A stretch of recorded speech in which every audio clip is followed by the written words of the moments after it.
mon maître au-dessus de ta tête? Et il répondit, je le sais aussi. Taisez-vous. Élie lui dit, Élisée, je te prie, reste ici, car Yahweh m'envoie à Jéricho. Mais Élisée lui répondit, Yahweh est vivant et ton âme est vivante. Je ne te quitterai pas. Ainsi, ils arrivèrent à Jéricho. Les fils des prophètes qui étaient à Jéricho s'approchèrent d'Élisée et lui dirent, ne sais-tu pas qu'aujourd'hui, Yahweh va enlever ton maître au-dessus de ta tête? Et il répondit, je le sais aussi. Taisez-vous. Élie lui dit, Élisée, je te prie, demeure ici, car Yahweh m'envoie jusqu'au Jourdain. Mais Élisée répondit, Yahweh est vivant et ton âme est vivante. Je ne te quitterai pas. Ainsi, ils s'en allèrent tous les deux. 50 hommes d'entre les fils des prophètes arrivèrent et s'arrêtèrent à distance du Jourdain, et eux deux s'arrêtèrent au bord du Jourdain. Alors Élie prit son manteau, retourna et frappa les eaux qui se divisèrent çà et là, et ils passèrent tous deux à sec. Quand ils furent passés, Élie dit à Élisée, demande ce que tu veux que je fasse pour toi, avant que je sois enlevé avec toi. Élisée répondit, je te prie que j'ai une autre portion de ton esprit. Élisée lui dit, tu demandes une chose difficile, mais si tu me vois pendant que je serai enlevé d'avec toi, cela te sera accordé. Mais si tu ne me vois pas, cela ne te sera pas accordé. Comme il continuait à marcher en parlant, voici un char de feu et des cheveux de feu les séparèrent l'un de l'autre. Et Élie monta au ciel dans un tourbillon. Élisée le regardait et criait, mon père, char d'Israël, et il ne le vit plus. Puis, saisissant ses vêtements, il les déchira en deux morceaux. Il releva le manteau qu'Élie avait laissé tomber.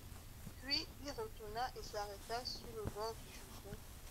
Il prit le manteau qu'Élie avait laissé tomber et il en frappa les eaux et dit, où est Yahweh lui-même?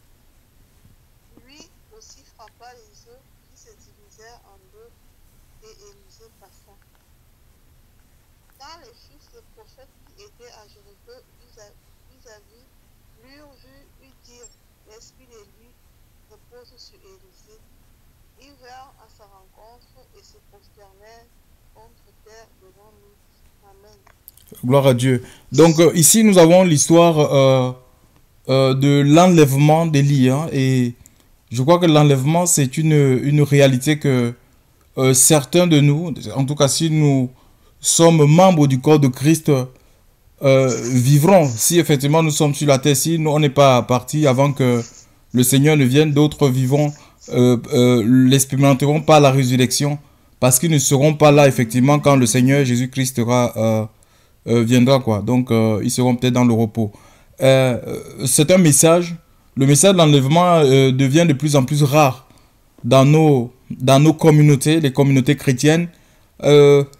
Aussi, non seulement ce message est rare, mais après donc on constate aussi que il y a les enfants de Dieu en fait, on n'est plus préoccupé, on n'est même pas préoccupé, ou je sais pas, on n'a pas conscience que le Seigneur, le retour du Seigneur est imminent, et on est préoccupé par la vie de la terre, on s'inquiète, on est embarrassé par les choses du monde, il y a les soucis qui sont là, donc submergés par les soucis de la vie. Vraiment, chers frères et sœurs, nous devons même pas nous préparer, nous devons être prêts, parce que le Seigneur dit dans sa parole qu'il viendra, il viendra comme un voleur, hein, au moment où on ne s'y attend pas. Donc vraiment, ça sera un effet de surprise, quoi. Et je ne sais pas où est-ce que nous serons. Je reviens sur le prophète Élie. Élie était un homme de Dieu. C'était un prophète, la bouche du Seigneur. Et c'est quelqu'un qui était rempli de la crainte du Seigneur. Hein. C'est quelqu'un vraiment qui pouvait prier. Il pouvait, par sa prière, invoquer le feu que le feu descend du ciel et ben, il était exaucé en fait quoi. Donc vraiment la seule crainte que cet homme pouvait avoir, c'était de dire des choses que Dieu ne lui aurait pas commandé. Un prophète, c'est un interprète, hein, c'est quelqu'un qui interprète littéralement ce que Dieu lui dit. C'est pas quelqu'un qui invente des paroles, comme on entend aujourd'hui, prophétise ta bonne santé. On dit aux gens, ben oui, vous êtes des prophètes, je suis tout à fait d'accord que tous les enfants de Dieu sont des potentiels prophètes parce qu'ils sont habités par l'Esprit de Dieu. Mais on ne peut pas.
Le Seigneur.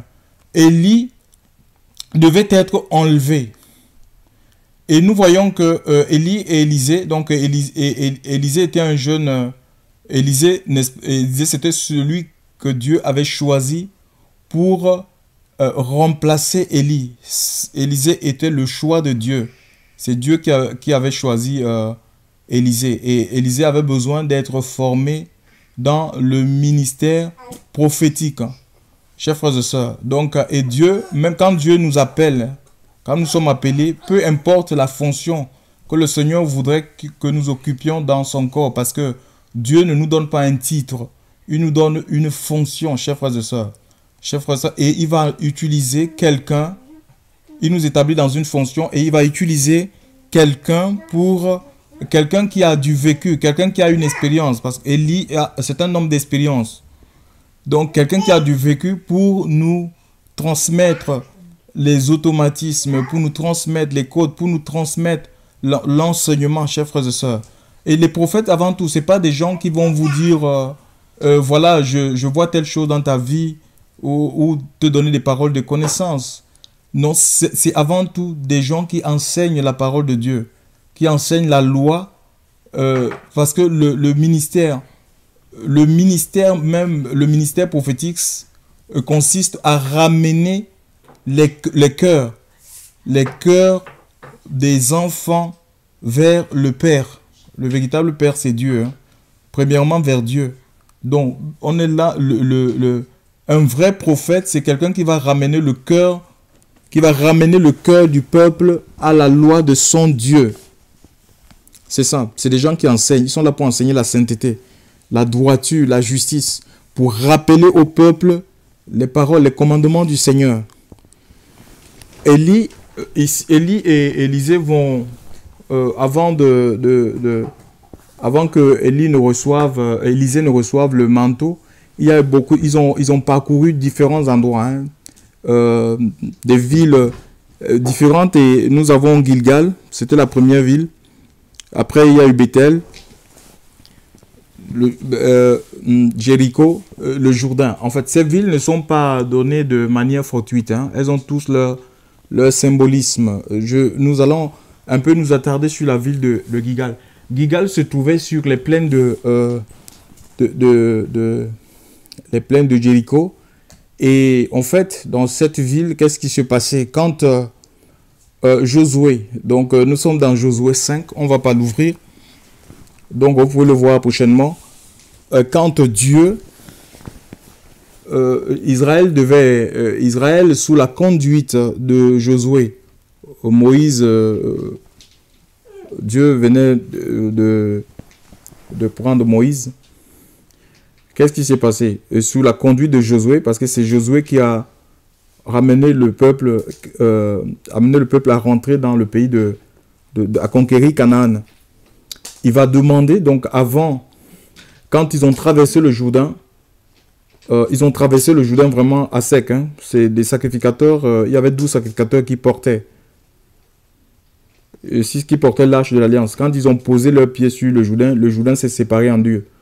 Donc, et ils ont traversé, ils sont retrouvés au milieu du Jourdain et tout le peuple est passé à sec.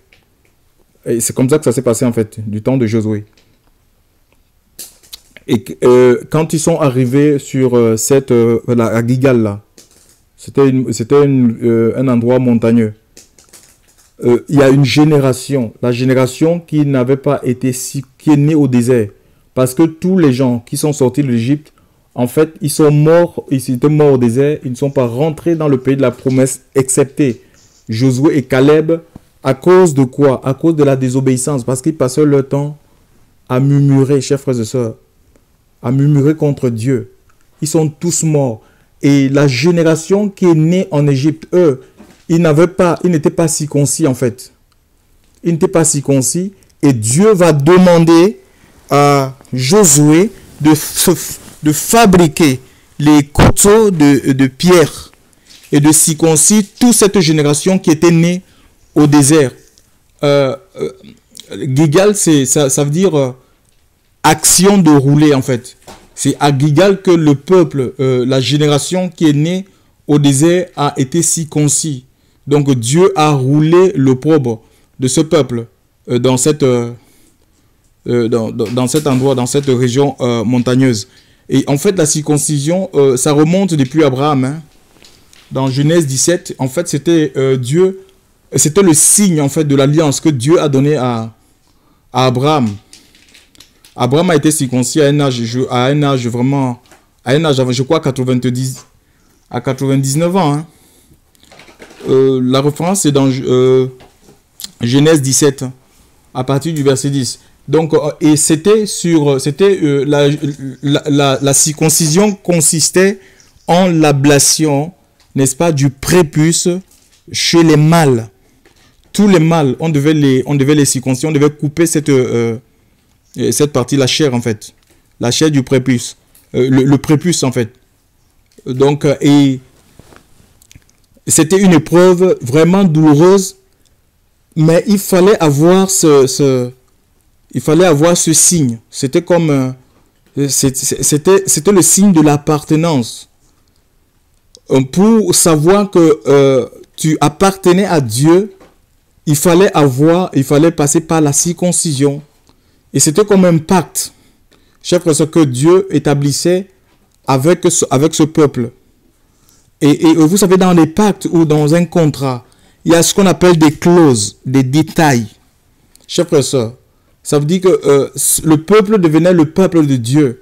Et si ce peuple se retrouvait peut-être dans une situation de crise, c'est Dieu qui devait s'occuper, faire tout pour les sortir de la crise à condition qu'ils restent dans l'alliance. Donc, c'est-à-dire que par la circoncision, le peuple était rentré dans une alliance avec Dieu, avec Yahweh, le Dieu unique. Mais aujourd'hui, chers frères et sœurs, en tant qu'Église du Seigneur, nous n'avons pas besoin de la circoncision pour appartenir à Dieu. Parce qu'en fait, ce qui était valable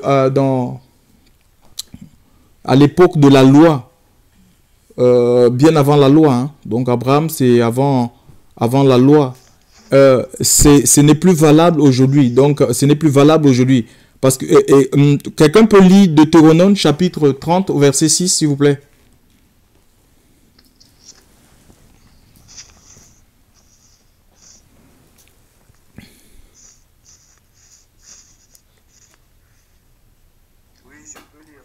Oui, Deutéronome chapitre 30, verset 6. Yahweh, ton Dieu, circoncira ton cœur et le cœur de ta postérité, pour que tu aimes Yahweh, ton Dieu, de tout ton cœur et de toute ton âme, afin que tu vives. Voilà, Yahweh, ton Dieu, circoncira ton cœur. Là, nous sommes au futur, chers frères et sœurs. Ce n'était pas fait. Donc, là, la circoncision, ce n'était pas dans le cœur quand Moïse pratiquait, quand il le pratiquait, ou quand Abraham l'a pratiqué. C'était dans la chair, chez les mâles. Il dit circonciser, c'était en vue de ce qui devait se faire dans le futur. Et on peut lire maintenant Colossiens chapitre 2, s'il vous plaît. Colossiens chapitre 2, à partir du verset 10. Nous sommes à Gilgal. Colossiens chapitre 2, verset 10. Et vous êtes comblés en lui qui est le chef de toute principauté et puissance. Verset 11. En lui aussi, vous êtes circoncis d'une circoncision faite sans main, qui consiste à dépouiller le corps des péchés de la chair, ce qui est la circoncision de Christ. Ouais.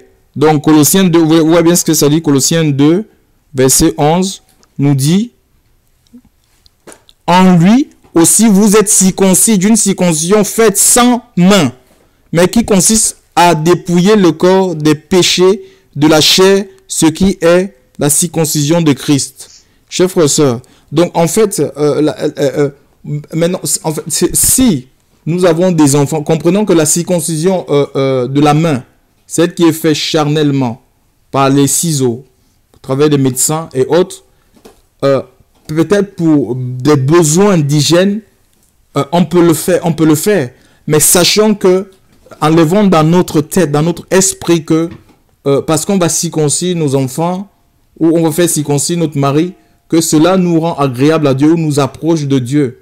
Non, la circoncision qui est faite de nos jours, ne nous approche ni ne nous éloigne de Dieu. Ce qui nous éloigne de Dieu, c'est le péché. Ce qui nous approche de Dieu, c'est la sainteté. Nous avons besoin d'être circoncis spirituellement. Et ça parle de la nouvelle naissance, en fait. Et c'est Dieu qui le fait. Et le prophète Jérémie, il va dire aux gens de cette époque, au lieu de déchirer vos vêtements, circoncisez vos cœurs. C'est le cœur, c'est la circoncision du cœur, parce que le cœur, c'est la partie la plus sale de l'homme. C'est là que naissent toutes les mauvaises choses. Et il faut que la lame de l'esprit passe dans cette partie-là pour qu'on puisse aimer Dieu. On ne peut pas aimer Dieu si notre nature n'est pas changée. Et c'est Dieu qui quitte les mauvaises choses.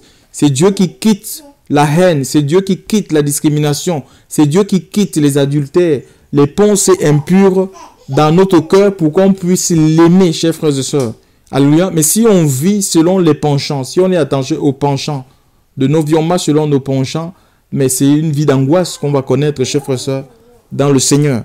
Donc, c'est la première des choses, avant d'aller à Bethel, parce qu'après, ils sont rendus à Bethel. Hein, avant d'aller à Bethel, Beth, ça veut dire maison, elle, c'est Dieu. Dans la maison de Dieu, dans la présence de Dieu. Chers frères et sœurs, dans la communion avec le Seigneur, ça passe d'abord par la circoncision. C'est la première étape, c'est la nouvelle naissance. Hein, Bethel, c'est la maison, c'est comme c'est le royaume. Hein, et Jésus va dire à Nicodème que si un homme n'est né d'eau et d'esprit, il ne peut voir le royaume des cieux. Alléluia. Donc c'est la nouvelle naissance. Et si on n'a pas les yeux pour voir, comment est-ce qu'on va rentrer? On ne peut pas s'orienter, chers frères et sœurs, dans le Seigneur. Alléluia. Donc ça passe d'abord par la nouvelle naissance. Quand nous naissons d'en haut, Dieu nous ouvre les yeux. Il nous ouvre les yeux de l'esprit. Qu'on réalise que mais Dieu, il existe. Le royaume des cieux, c'est une réalité. En même temps, il nous ouvre les yeux sur la terre, le monde dans lequel nous vivons. Il y a des événements, les bruits de guerre, tremblements de terre, famine en divers lieux. Il y a une prolifération des faux prophètes. Ben voilà, qu'est-ce qu'on fait? On dit, ben voilà, ce sont les signes de la fin, les signes annonciateurs de la venue du Messie sont là. Ben, je me prépare.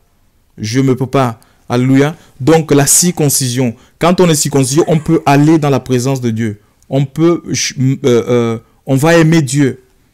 On peut pas. On va s'affectionner aux choses d'en haut, où Christ est assis à la droite de Dieu, nous dit le livre de Colossiens. Ici, donc, allô? Colossiens, hein, je crois que c'est Colossiens 3:6. Hein. Donc, et ici, il est dit, il va, donc, Bethel, après ils vont se rendre à Bethel. Hein. Bethel, c'est la maison du Seigneur, donc c'est la communion. La communion avec Dieu, la présence de Dieu, là où il y a l'Esprit de Dieu. Alléluia. Là où il y a l'Esprit de Dieu. Après, ils vont cheminer, ils vont aller à Jéricho. Vous connaissez l'histoire de Jéricho. C'est la ville avec la grande muraille. Hein, où personne, c'était une ville complètement barricadée, où personne ne pouvait rentrer ni sortir. Et Dieu va donner, Israël il va marcher sur cette muraille pendant 6 jours. Ça sera une fois par jour, et le 7e jour, ils vont faire 7 tours, chers frères et sœurs. Et au son des trompettes, et cette muraille va céder, elle va s'ébranler. Josué maudira cette ville. Il dira, celui qui maudit soit quiconque rebâtira. Ça sera au prix de il jettera les fondements au prix de son premier fils et il mettra les portes au prix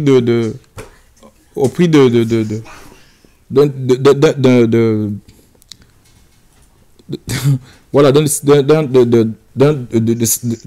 son fils et d'un de ses enfants, en fait. Ouais, les textes c'est dans le livre de Josué. Tout ce que je suis en train de vous dire. Donc, Josué va maudire, et c'est pas évident. Imaginez un peu, il y a une muraille, et ça ne devait pas être facile pour ce jeune prophète. Vous voyez, parce qu'en fait, il y a des craintes. Imaginez, il va dans des endroits, il y a traverser une ville où il y a des montagnes et tout, c'est pas évident. Chers frères et sœurs, traverser le Jourdain. Imaginez un peu, Élie avait partagé le Jourdain en deux. Quand il a pris son manteau, il a frappé sur le Jourdain s'est partagé en deux. Et l'Écriture dit qu'Élisée ne le quittait pas. En fait, Élisée ne le quittait pas. Partout où Élisée est passé, Élie était à sa suite, en fait. Vous voyez? Ce n'est pas Élisée, c'est pas Élie qui suivait Élisée. C'est plutôt Élisée qui était à la suite d'Élie. C'est ça un disciple. Il disait, allez, suis-moi, viens avec moi. Ils ont traversé le Jourdain. Maintenant, le Jourdain est partagé en deux. Il y a des eaux qui sont, les eaux qui descendent, remontent et forment une montagne. Et ceux d'en bas sont complètement coupés. Et il y a un passage à vide. Et il dit, allez, viens. On peut avoir peur, chers frères et sœurs, pour sa vie. On dit, mais je vais traverser. Est-ce que ces eaux, on peut raisonner, on est des hommes. On peut dire, mais si j'arrive au milieu du Jourdain et que peut-être que les eaux se referment sur moi, qu'est-ce qui va se passer? Je vais perdre ma vie. Chers frères et sœurs, en fait, en tant que disciple, je crois qu'on doit se laisser conduire. Alléluia. Il faut qu'on écoute la voix de l'Esprit. Dieu ne nous a pas sortis du monde pour nous perdre, pour qu'on se perde. Alléluia. Parce que notre foi, si Dieu permet des situations qui peuvent nous faire peur, c'est tout simplement pour nous vider de la peur, tout simplement. Alléluia. Parce que la foi est appelée à grandir. La foi est appelée à s'affermir. Alléluia. Et Dieu permet des situations, il permet des circonstances pour effectivement affermir notre foi. Chers frères et sœurs, parce qu'en fait, il faut qu'on suive le Seigneur. Nous voulons voir les miracles s'opérer.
Qu'est-ce qui va te séparer de l'amour de Dieu? C'est quoi? C'est le rejet des autres, les persécutions, chers frères, c'est les outrages? Non, il dit absolument rien. Rien ne pourra me séparer de l'amour de Dieu manifesté dans la personne de Jésus.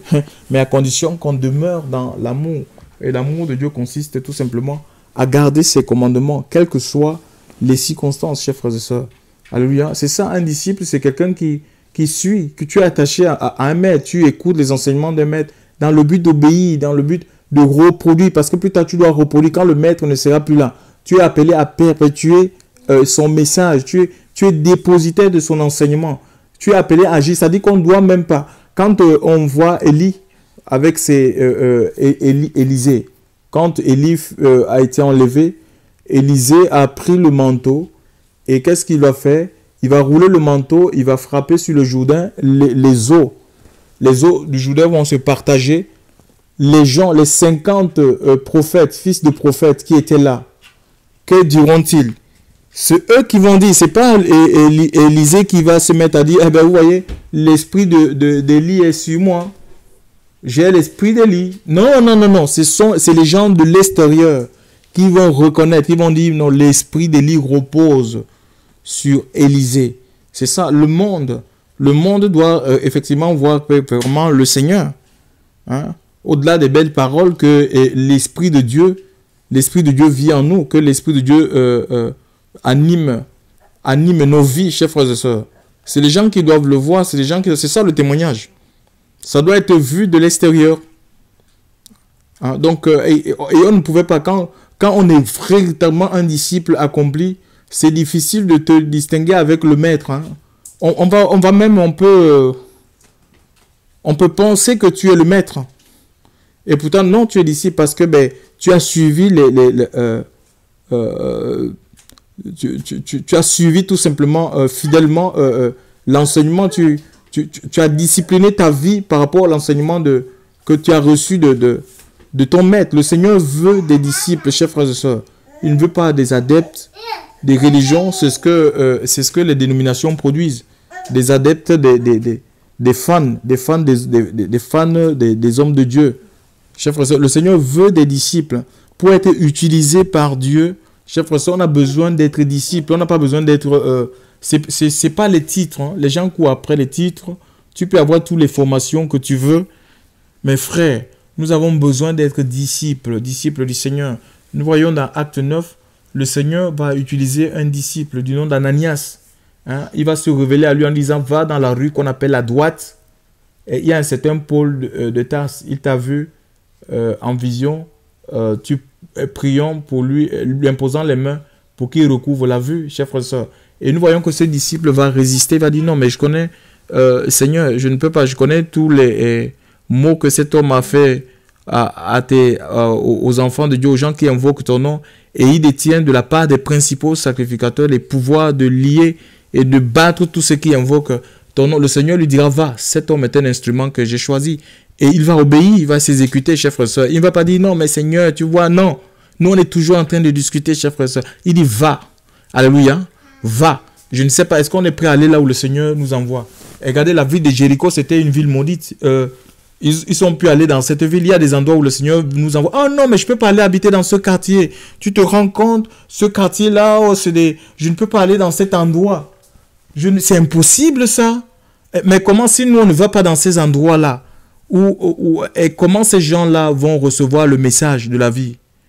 Ils ne peuvent pas changer, chers frères et sœurs. Alléluia. L'évangile transforme les cœurs. Les délinquants, ils sont transformés, chers frères et sœurs. Alléluia. Oui, les voleurs, les drogués, Dieu les change. Dieu peut transformer les SDF. Il faut aller, Jésus allait dans les maisons des gens de mauvaise vie. C'était pour transformer ces personnes. Ce n'était pas pour se complaire avec eux, dire, voilà, les apprécier en disant, oui, c'est bon. Par exemple, des prostituées, des gens qui se prostituaient disaient pas, oui, c'est bon. Bon, je vais prier pour toi pour que tu fasses de bonnes rencontres, tu rencontres des vrais clients, des clients qui vont te donner beaucoup d'argent. Non, non, non, non. Il avait compassion. Il disait, femme, qui te condamne, personne ne te condamne, va, ne pêche plus. C'était pour transformer, chers frères et sœurs, alléluia, pour apporter ce message divin. Il ne faut pas qu'on ait peur des endroits où le Seigneur peut nous envoyer. Ça peut peut-être nous faire peur par rapport à notre vie, mais celui qui est auteur même de la vie est avec nous, chers frères et sœurs. Alléluia. Donc, il faut qu'on soit sensible à la voix de l'Esprit. Alléluia. Et nous laisser tout simplement guider, chers frères et sœurs. Si on se laisse conduire par le Seigneur, nous allons rentrer dans les œuvres que le Seigneur a préparées pour notre vie. Alléluia. Pour notre vie. Pour qu'on puisse les pratiquer. Pas autre chose. Pas les œuvres des hommes. Mais les œuvres qui sont faites en Dieu. Et ça, c'est très beau. C'est magnifique. Donc, le Seigneur veut qu'on soit véritablement des disciples. Alléluia. Et oui, qu'on discipline chacun de sa vie. Et c'est un examen que nous devons faire tous les jours. Seigneur, c'est des prières aussi qu'on peut faire. Seigneur, qu'est-ce qui ne te plaît pas en moi? Ça, c'est une bonne prière, ça. Et le Seigneur, c'est un Dieu de révélation. Alléluia. Les choses cachées, nous dit l'Écriture. Deutéronome 29, 29. Les choses cachées, c'est pour Dieu. Et celles de révélées, c'est pour nous et nos enfants, afin que nous mettions ces choses, la parole de Dieu en pratique. Donc Dieu, ce qui est caché, il nous le révèle.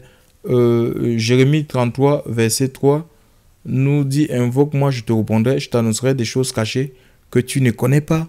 Il y a des choses que nous ne connaissons pas déjà sur notre propre vie, notre entourage, alléluia, sur le milieu où tu es, cher frère et sœur. Dieu peut te révéler ces choses, alléluia, les choses cachées. Donc, voilà, vraiment, suivons tout simplement le Seigneur. Hein, et nous allons voir, nous allons vivre les mêmes choses. Dieu n'a pas changé. Je crois qu'il veut se servir de nous comme il a utilisé les apôtres. Les apôtres, c'est des gens qui ont marché avec le Seigneur. Tu vois, c'était pas des ambitieux. Ces apôtres n'étaient pas... c'était pas des gens qui étaient tenus par une structure, par une organisation. Ils n'étaient pas dans les sentiments. Ce n'étaient pas des gens qui étaient tenus par un pouvoir financier. Ils n'étaient pas liés aux assemblées, je ne sais pas, aux églises locales. Et nous voyons que ces gens-là, c'était des missionnaires. Hein, ils pouvaient quitter d'un endroit, aller dans un autre. Ce n'étaient pas des gens complètement figés dans un endroit. Ils disaient: j'ai commencé mon œuvre ici, c'est mon œuvre, c'est mon œuvre, c'est mon œuvre. Non, chers frères et sœurs, ils étaient complètement abandonnés à Dieu. Alléluia. Et c'est l'Esprit de Dieu qui les conduisait. L'Esprit de Dieu rajoutait, nous dit l'Écriture, parce qu'il y avait la crainte. C'était des gens remplis de la crainte de Dieu. Alléluia. S'il n'y a pas l'Esprit, il ne peut pas avoir la crainte. Parce qu'ils avaient la crainte du Seigneur, Dieu ajoutait chaque jour à l'Église ceux qui étaient sauvés.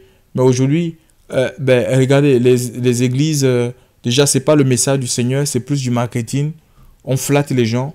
Les églises sont remplies de gens complètement malheureux, des gens qui veulent que les choses du monde. Ils veulent les mariages, ils viennent au Seigneur, ils veulent les mariages, ils veulent les maisons, ils veulent les voitures, ils veulent la grandeur, les choses de la terre, tout simplement. Ce n'est pas des gens sauvés. C'est le Seigneur, il ajoutait des gens sauvés, pas des gens à problème, des gens qui apportent des problèmes. Et nous-mêmes, nous sommes allés chercher ces personnes-là. Parce qu'on a construit des grands bâtiments, il faut les remplir. On est parti chercher des satanistes en disant: oui, venez, le Seigneur est bon, le Seigneur, il a toutes les solutions. Les satanistes, sans discernement, les satanistes sont venus le livrer. Nous-mêmes, on est venus planter l'ivraie dans les églises. C'est pourquoi ça fait des dégâts. Ça fait tort aux enfants, aux gens véritablement qui sont appelés par le Seigneur, qui ont l'amour de la vérité, qui veulent marcher dans la vérité. Et ça, ces gens-là sont comme des pièges, des obstacles pour ces personnes. Que le Seigneur nous aide, chers frères et sœurs, dans le Seigneur. Alléluia. Vraiment à être disciple. À être disciple, dit: Seigneur, je vais te suivre, tu es mon maître. Je vais te suivre, je vais dépendre totalement de toi. À lui soit toute la gloire. Je ne sais pas s'il y a quelqu'un qui a quelque chose à rajouter. La parole est à vous.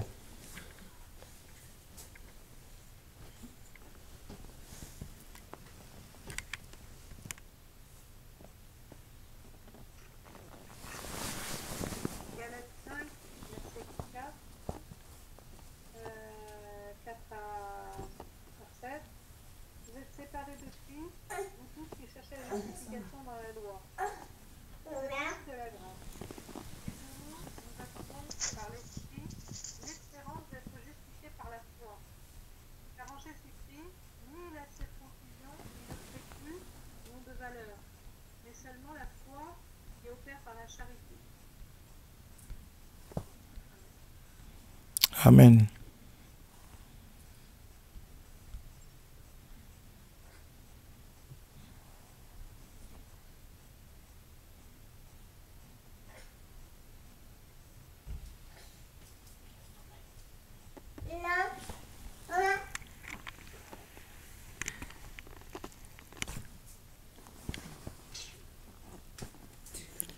Donc je vais vous lire un passage dans Philippiens 3. Hein. Donc il est dit, Philippiens 3, car c'est nous qui sommes les circoncis, nous qui rendons à Dieu notre culte en esprit et non dans la chair, hein, notre culte en esprit, et qui nous glorifions en Jésus-Christ et qui n'avons pas de confiance en la chair. Car c'est nous qui sommes les circoncis, nous qui rendons à Dieu notre culte en esprit et qui nous glorifions en Jésus-Christ et qui n'avons pas de confiance dans la chair. Donc pour rendre un culte en esprit, il faut naître d'eau et d'esprit, quoi. Il faut avoir reçu l'esprit de Dieu. Et le Seigneur va dire à cette Samaritaine, l'heure vient, elle est venue où les véritables adorateurs adoreront le Père en esprit en vérité. Donc pour adorer Dieu en esprit en vérité, il faut recevoir l'esprit. Et ça passe par la nouvelle naissance.